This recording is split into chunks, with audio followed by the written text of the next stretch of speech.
Atos dos Apóstolos, capítulo 12.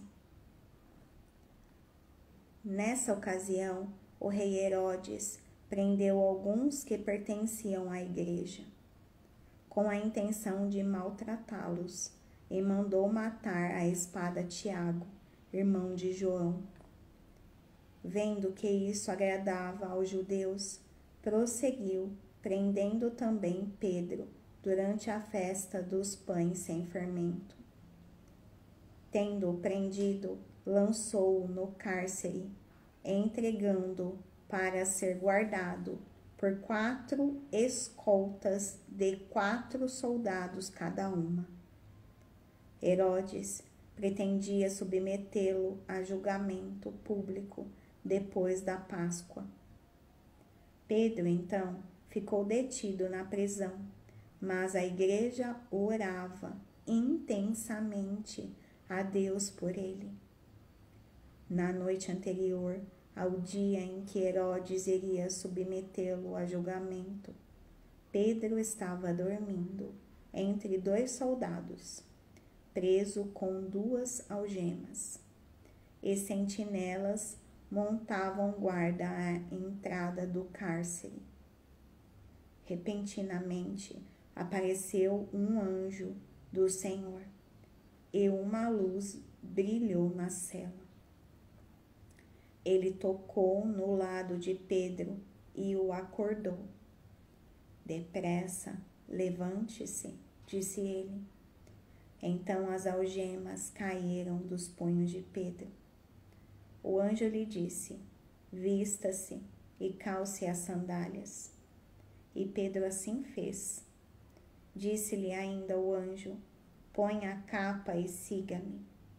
E saindo, Pedro o seguiu, não sabendo que era real o que se fazia por meio do anjo.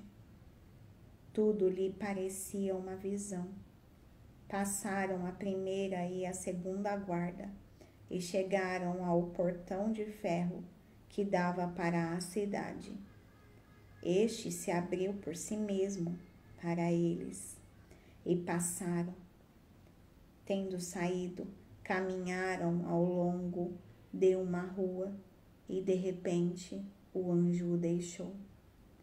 Então Pedro caiu em si e disse: agora sei, sem nenhuma dúvida, que o Senhor enviou o seu anjo e me libertou das mãos de Herodes e de tudo o que o povo judeu esperava.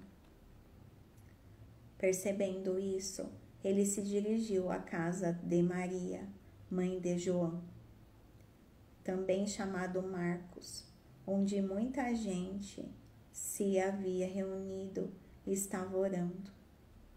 Pedro bateu à porta do alpendre e uma serva chamada Rode veio atender. Ao reconhecer a voz de Pedro, tomada de alegria, ela correu de volta, sem abrir a porta, e exclamou: Pedro está à porta. Eles, porém, lhe disseram: você está fora de si. Insistindo ela em afirmar que era Pedro, disseram-lhe: deve ser o anjo dele. Mas Pedro continuou batendo, e quando abriram a porta e o viram, ficaram perplexos. Mas ele, fazendo-lhes sinal para que se calassem, descreveu como o Senhor o havia tirado da prisão e disse: contem isso a Tiago e aos irmãos. Então saiu e foi para outro lugar.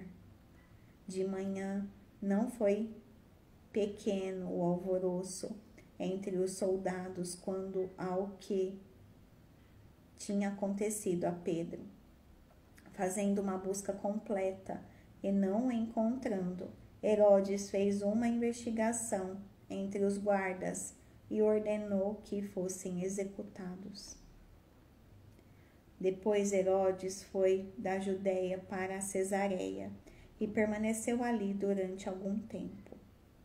Ele estava cheio de ira contra o povo de Tiro e Sidom. Contudo, Eles haviam se reunido e procuravam ter uma audiência com ele, tendo conseguido o apoio de Blasto, homem de confiança do rei, pediram paz, porque dependiam das terras do rei para obter alimento. No dia marcado, Herodes, vestindo seus trajes reais, sentou-se em seu trono e fez um discurso ao povo.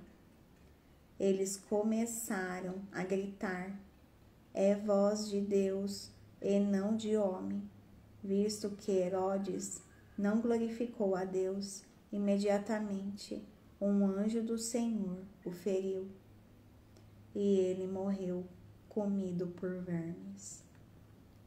Entretanto, a palavra de Deus continuava a crescer e a espalhar-se. Tendo terminado sua missão, Barnabé e Saulo voltaram de Jerusalém, levando consigo João, também chamado Marcos.